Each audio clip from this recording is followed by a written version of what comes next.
ဆရာရဲ့တပည့်အပေါင်းတို့၍မင်္ဂလာပါနော်ဆရာနှုတ်ခွန်းဆက်ပါတယ်အဝေးမှာရှိတဲ့တပည့်တွေရောဆရာအနီးပတ်ဝန်းကျင်မှာရှိတဲ့တပည့်တွေအားလုံးကိုဆရာရဲ့မွေးနေ့10ရက်နေ့တလပိုင်း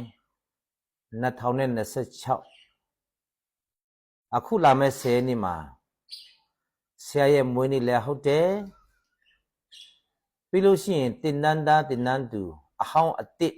အားလုံးရဲ့စုံညီမိတ်ဆုံစားပွဲအဖြစ်ဆရာလက်ရှိတင်နန်းနေရာမှာပဲကျင်းပမှာဖြစ်ပါတယ်တပည့်တို့ရေ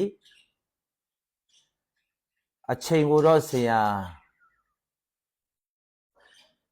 10နာရီကနေပြီးမှညနေ2နာရီသတ်မှတ်ပါတယ်ဆရာအတွက်လောက်ကင်ကူညီပေးမဲ့တပည့်တွေကတော့8နာရီလောက်ကနေစပြီးမှဆရာနာမှာလာကူပေးဖို့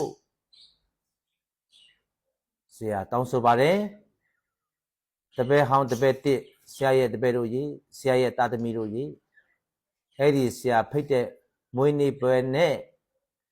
တင်နန်းသားစုံညီမိတ်ဆုံစားပွဲကို6ရောက်ပေးကြပါလို့ဆရာအနုအညွတ်ဖိတ်ကြားပါတယ်နော်တပည့်တို့ကြီး